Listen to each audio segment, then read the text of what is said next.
So to kick our RPG off the ground, we're going to create a very simple level layout like this, just with green to represent the ground, blue for blocks, and a third-person character, which will allow us to have the foundations of our combat sandbox, where we can work away at point-to-click and all sorts of other features later in the course. So I will see you in there.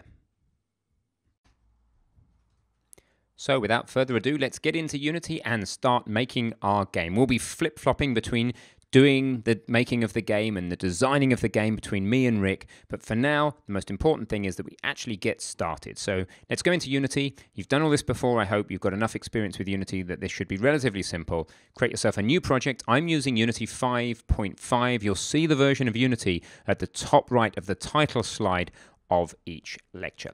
So I'm going to pop my project into a repository folder you can see here, users Ben repos RPG. Repos is a word for Git repositories, which is a version control system that I'm using, and if you know about version control, go ahead and set it up. If you don't, just don't worry for now. We're going to be covering that later in the course when I hand over the project to Rick. That'll be the first time we really need that. So I'm going to pop it in an existing folder, and I'm just going to call it Dragon RPG. Like so. So we create a simple 3D Unity project. All of those settings on that initial screen when you're setting up a Unity project can be changed later, so don't worry about them. So the plan for this video is to start by quickly setting up a Unity project. You'll note that the top line of this text file you'll see me dive into occasionally appears along the bottom of the screen to help guide you as to where you are in the video and help you find bits of the video more easily later. So basically, we have set up a Unity project. The thing really to finish off the process of setting up a project is to save the scene. If you look, that we have currently an untitled scene, makes a lot of sense to give yourself a scene. Much easier to open the project then. So Combat Sandbox, I'm going to call mine because that's where I'm going to be working. I'm going to save that. And really, we've achieved the initial objective, which is to set up a blank project. So I'm going to tick that off my list. Always good to have a list of things you're doing. So let's move on to talking about world scale considerations. What scale are we going to use? If we, for example, pop a 3D object cube, so game object, 3D object cube into the scene, what do we got here? We got a cube that's 1 by 1 Unity units at the moment, in the X, Y, and Z. Now, we need to choose quite early on in our game what we're going to consider a Unity unit to be. By default, it's considered by the physics system to be 1 meter. And we have to say, are we working on a human sort of scale? Do we want 1 Unity unit to relate to a meter? If we're making a space game and we want to represent an entire solar system, we need to change it. Or if we're making a game where we're a little tiny bug crawling around on a cell or something, well, it would be a very small bug to be on a cell, but you get the idea. If we were down on a cellular level, then you would need a different scale again. But in our case, we are actually just going to stick with the default scale because we're very much at a normal human scale in this third-person RPG that we're going to be building. For most of your games, that will be the case. So I'm going to put a ground plane in as a starting point. So I'm going to name this cube that I put into the world the ground. Very simple. I'm going to rescale it to 100 meters for now into the X and the Z directions. And I hate that white glow. So I'm going to go down to the asset browser, right click, create material. I'm going to just call this ground. And I'm specifically not committing to an art style yet. We'll be dealing with that later in the project. So I'm just going to pick something that looks green to represent or tokenize the idea of a ground, and that's it. I have a 100 by 100 meter ground plane. The only other thing I need to do is think about where this ground plane is. Where is the ground level right now? Let's just pop another cube in and answer that question. Not an empty, as I just did by mistake. 1 second. But a cube. So here's a cube. If I reset the transform of the cube, let's have a look at it relative to the ground. How's it doing? Well, it's actually sitting completely coincident with the ground because the ground is just a scaled cube. Now, if we were to create an empty object and reset its transform, where's that? It's right in the middle of that cube, right? So this indicates that the 0 in the Y is actually in the ground right now. So if the ground is a meter thick, for the moment, for our purposes, we need to move it down by ½ a meter, minus 0.5 on the Y. What this means is if we had nothing else in the scene but, say, the ground and an empty, and we reset the transform of the empty, it is actually sitting right on the surface of the ground, which is what we want. Now, just as a reminder, the way I'm moving around like this is I'm holding down the right mouse button. That moves my cursor to a little eye icon, which lets me move the mouse while I'm holding the right mouse button. But it also lets me use the W, S, A, and D keys in order to move my camera viewpoint, just in case you needed that recap. So we have a ground plane, and we are choosing 1 meter per world unit. So what we're going to do next is we're going to import Ethan. So let's go ahead and switch that and go ahead to Assets, Import Package, and Characters. So this is going to import the Unity standard asset pack for us. We're going to use all of it for now because there's a lot of interdependencies between the different sections of this. So we will strip out what we don't need later in the project, but for now let's just import the whole lot for simplicity. And what we're going to do is we're going to go and find Ethan, the third-person character, and we're going to put him on the ground, and then we will go from there. So you may as well be following me along at this stage of the video. Towards the end of this video, there's going to be a challenge for you to set up your arena. So when I start building my arena, you may want to just hold back a bit because you'll have time to do that in your challenge. Cool. So to find Ethan, we go into Standard Assets inside the Project tab, Characters, Third-Person Character Prefabs, and go find the third-person character. There he is. Merrily standing on the world. If you hit play, there he is.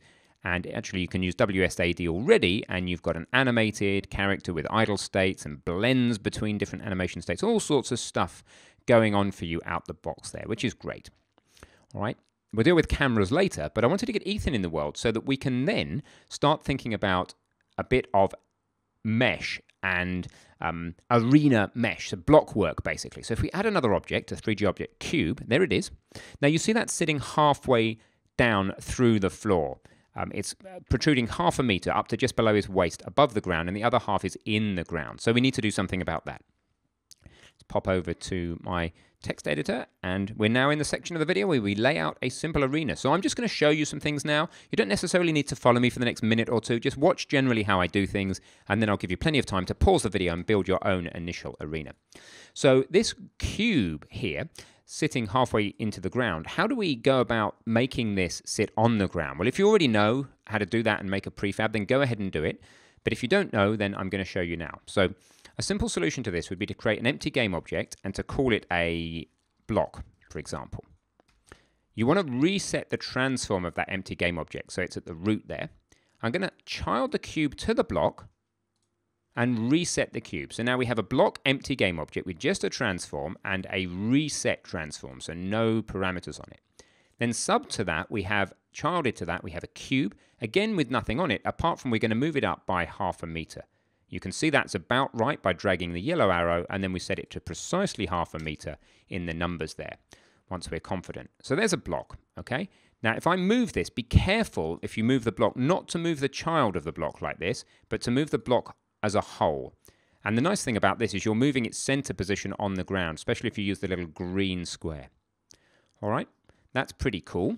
And then we can prefab that block. Drag it carefully down into your root of your assets. So at the root, you'll have standard assets, combat, sandbox, and ground. So I'm taking a prefab of the block, and that's it. Apart from, I don't like the material, so I'm going to create myself a new material. I'm just going to call it block, simple as that for now.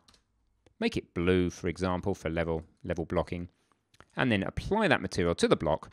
Now, nearly there, but of course the block prefab hasn't had any changes applied to it. I've just applied that material to the instance up here in the hierarchy. The solution to that, of course, is to click on the instance, go to the inspector, and at the top say apply back to prefab.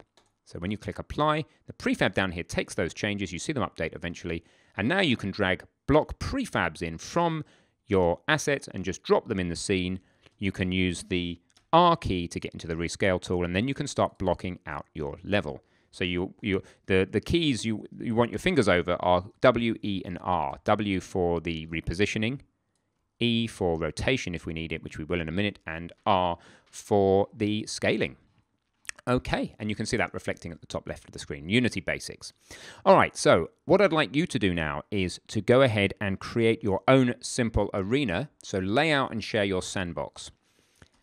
Lay out a very simple sandbox, share a screenshot with the community, and then keep it simple. Don't worry about the art style specifically. We just want a couple of places this guy can walk, maybe a little ramp, whatever you like, just an initial sandbox just to get us off the ground. So go ahead, pause the video, do that now, please.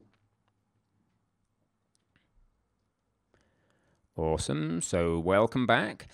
to finish this off, I'm going to do something very simple. I'm just going to take this block, duplicate it with Control D, spin it round by, I may as well do precisely 90 degrees.